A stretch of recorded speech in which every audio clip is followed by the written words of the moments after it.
तो सभी बहन भाइयों को जय श्री राम। आज बात करते हैं कबीर जी ने कैसे वृंदावन में जो उपासक है, सगुण ब्रह्म के जो उपासक है, उसकी प्रशंसा की है और वृंदावन क्षेत्र की महिमा का वर्णन किया है। देखिए, एक तो हमारा कोई यहाँ तिरस्कार का भाव नहीं है। हम तो निर्गुण उपासना को भी महत्व देते हैं और सगुण उपासना जो करते हैं उनको भी महत्व देते हैं। निर्गुण सगुण नहीं कछु भेदा, वो वाले हैं हम साधक। ठीक, हम तो निर्गुण और सगुण में कोई भेद नहीं मानते। तो जो निर्गुण की उपासना करता है वो भी ठीक, उसकी भी मुक्ति होती है। सगुण की उपासना करता है वो भी ठीक, मुक्ति होती है। लेकिन खंडन थोड़ा सा गड़बड़ हो जाता है। खंडन हमें पसंद नहीं है। ये जो खंडन आ जाता है ना, इससे क्या है, द्वेष भी होता है एक दूसरे के प्रति। वो देखो मेरा खंडन कर दिया, तो द्वेष होने की संभावना है। जहां द्वेष होता है वहां झगड़ा भी होता है। तो कबीर जी कैसे सगुण ब्रह्म जी के जो उपासक हैं उनकी प्रशंसा कर रहे हैं, आप देखिए। कबीर बीजक हैं। ये कबीर बीजक बहुत प्राचीन है। कल मैं टेप लेके आया, इस पे लगाया हूं और पन्ने जो इधर उधर हो रहे थे वो मैंने ठीक किए हैं। और मेरे को कबीर बीजक पढ़ने में बहुत अभी आनंद आ रहा है। और भी अच्छी अच्छी साखियां जो सगुण निर्गुण के बारे में है और कबीर जी की जो निर्गुण की साखियां हैं वो भी मैं बताऊंगा। तो कबीर जी कह रहे हैं, कबीर बीजक शब्द 12:5 में कह रहे हैं कि ध्रुव प्रहलाद विभीषण माते, ध्रुव प्रहलाद विभीषण माते, माती शिव की नारी, सगुण ब्रह्म माते बिद्रावन, वृंदावन नहीं है, बिद्रावन है यहाँ, अजो लागू खुमारी। उसमें की भाषा रही होगी, कोई वृंदावन को बिंदावन बोल देते हैं, वैसे ये भाषा है बिद्रावन। देखिए,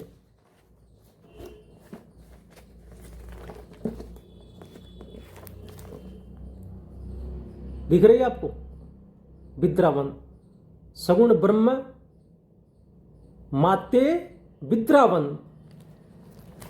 एक कबीर बीजक में ज्यादा इधर उधर नहीं करूँ क्योंकि पन्ने भी इधर उधर है, बहुत प्राचीन है ये। और ये कब का प्राचीन मैं बता देता हूं, 1967 का है ये,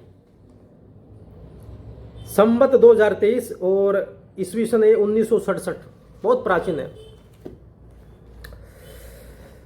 तो ध्रुव प्रहलाद विभीषण माते, माती शिव की नारी, सगुण ब्रह्म माते विद्रावन, अजो लागू खुमारी।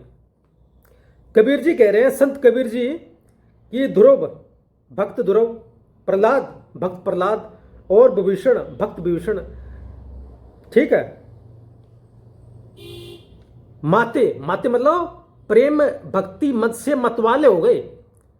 शिव की, भगवान शंकर की, नारी पत्नी पार्वती जी, माती यानी प्रेम भक्ति की मतवाली हो गई। सगुण ब्रह्म विष्णु के अवतार स्वरूप सगुण ब्रह्म भगवान श्री कृष्ण की प्रेम भक्ति में विद्रावन आ गया ना, वृंदावन। वृंदावन के गवाले सब माते मतवाले हो गए, जिनको खुमारी प्रेम भक्ति मद की मस्ती अजू अभी तक लगी हुई है। तो यह सगुण ब्रह्म की जो उपासना करते हैं उनको भी भक्त कहकर संबोधित कर रहे हैं कबीर जी। ध्रुव प्रहलाद विभीषण माते, माती शिव की नारी, सगुण ब्रह्म माते विद्रावन, अजू लागू खुमारी। ये साखी याद कर लेना। ये जो बहन भाई थोड़े कबीर जी के दोहे पढ़ते हैं तो ये भी आप याद कर लेना है। इसका वाक्यार्थ है, ध्रुव प्रहलाद तथा भीषण भी प्रेम में मतवाले हो गए और शिव की नारी पार्वती भी भगवत प्रेम सुधा रस पान कर मतवाली हो गई। सगुण ब्रह्म भगवान श्री कृष्ण की प्रेम भक्ति में सारे वृंदावन के गोपी ग्वाल सब प्रेम रस पान में मतवाले हो गई, क्योंकि ये गोपगण तो सगुण ब्रह्म की ही प्रशंसा करने वाले थे और उनकी स्तुति करने वाले थे, उनकी आराधना करने वाले थे। इसलिए गोप ग्वालों को निर्गुण उपासक तो बनाया नहीं जा सकता। उन लोगों को आज भी प्रेम की मस्ती लगी हुई है। इसी कारण भगवान किसी न किसी रूप से उन भक्तों को दर्शन दिया करते हैं। ये होता है महापुरुषों का भाव। कबीर जी सगुण और निर्गुण में कोई भेद नहीं मानते। निर्गुण से भी तीन साहिब के लागू सा था। उस महापुरुष के साथ लग जाओ तो भी कल्याण, और सगुण ब्रह्म के साथ लग जाओ तो भी कल्याण। अजुम लागू खुमारी मस्ती। ठीक है।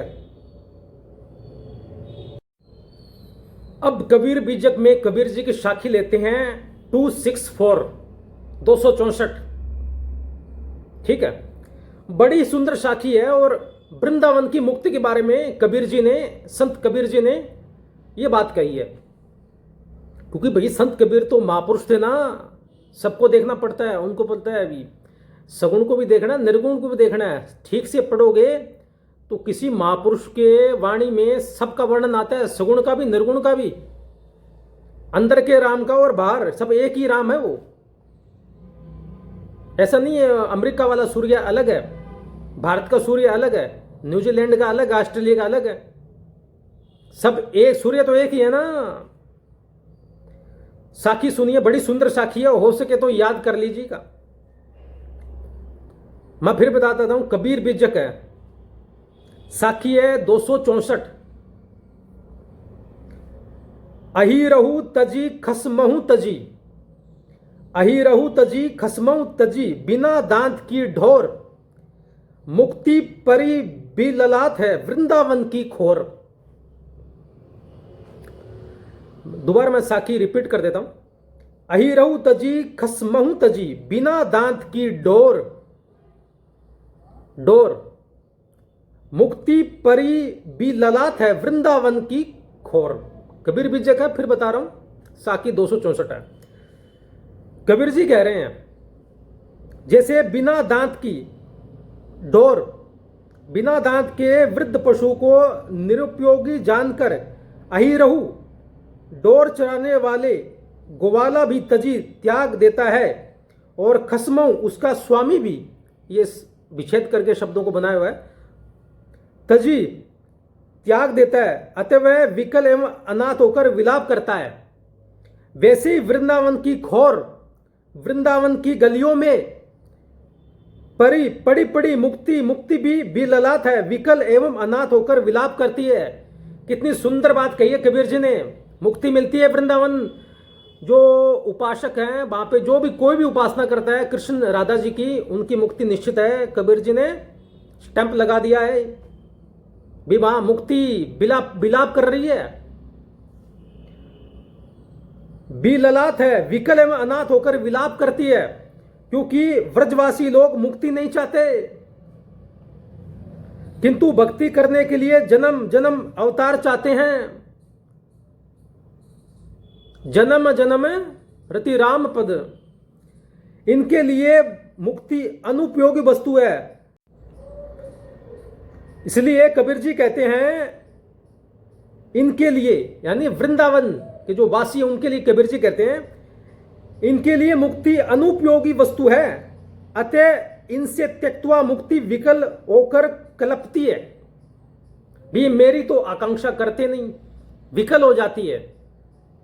नहीं तो मुक्ति को सब कोई चाहते हैं। कबीर जी की साखी देखो, बड़ी सुंदर सुंदर साखियां हैं। ठीक से आप पढ़ोगे तो आपको समझ में आ जाएगा। वाक्यार्थ है, जैसे बिना दांत के वृद्ध डोर पशु को चराने वाला अहीर भी छोड़ देता है और उसके स्वामी भी, तब वह निराश्रय होकर इधर उधर घुमा करता है, वैसे ही व्रजवासी जन मुक्ति को नहीं चाहते, तब मुक्ति निराश्रय होकर वृंदावन की गलियों में विलाप करती हुई भटकती है। भाव यह कि कृष्ण भक्त व्रजवासी लोग मुक्ति की अपेक्षा भक्ति को ही अधिक पसंद करते हैं। कबीर जी कह रहे हैं यहां, क्योंकि व्रज में भगवान के साथ रास आदि क्रीड़ा के समय जो परानंद का अनुभव होता है वह मुक्ति में नहीं है। सगुण ब्रह्म अवराधन, अभी मैंने वो साखी बताई थी ना आपको, सगुण ब्रह्म में रस लेते हैं वो, उनकी भक्ति में मस्त रहते हैं, मुक्ति से कोई मतलब नहीं उनको। ठीक है, इस बात को किसी भक्त ने भी कहा गया है, संस्कृत का श्लोक है, वरम वृंदावने शून्य स्त्रिगालत्वं वृणोमयम् न तु वैशेषिकीं मुक्तिं प्रार्थयामि कदाचन। आहा, अर्थ है वृंदावन की शून्य गलियों में सियार होकर रहना मुझे पसंद है, किंतु वैशेषिक सिद्धांत की मुक्ति कभी पसंद नहीं। वैशेषिक सिद्धांत में चरम सुख और दुख ध्वंस रूप मुक्ति मानी जाती है। प्राय इसी अभिप्राय से इस साखी की रचना हुई होगी। कबीर जी ने, वो तो तत्वदर्शी पुरुष थे, प्रहलाद जी के अवतार थे, क्योंकि केवलाद्वैत मुक्ति तो परमानंद रूप है ही, इसी को कौन नहीं चाहेगा। क्योंकि केवलाद्वैत मुक्ति तो परमानंद रूप है ही, इसको कौन नहीं चाहेगा। तो कबीर बीजक से मैंने ये सगुण ब्रह्म की प्रशंसा करने वाले कबीर जी और वृंदावन की प्रशंसा करने वाले श्री कबीर जी की साखियों का मैंने वर्णन कर दिया है। तो इसलिए किसी का खंडन न करें, आपसे प्रार्थना है। निर्गुण उपासना कर रहा है वो भी ठीक है, सगुण की कर रहा है वो भी ठीक है। ये जो खंडन है ना, इसी के कारण हम बंट गए। वेद व्यास जी ने तो कभी खंडन करना सिखाया नहीं। वही देवी भागवत वो लिख रहे हैं, वही भागवत पुराण वही लिख रहे हैं। पुराणों में तो सबका वर्णन किया है ना उन्होंने। कोई भी हो, गणेश जी हो, चाहे सूर्य भगवान हो, चाहे देवी जी हो, विष्णु जी हो, और फिर भगवान विष्णु के भक्त कबीर जी, वो खंडन कैसे कर सकते हैं। और मैंने कल वीडियो भी बनाया था, वो खंडन जो था कुछ काल के लिए था। ठीक है, तो आज की वीडियो में इतना ही। तब तक के लिए राम जी राम।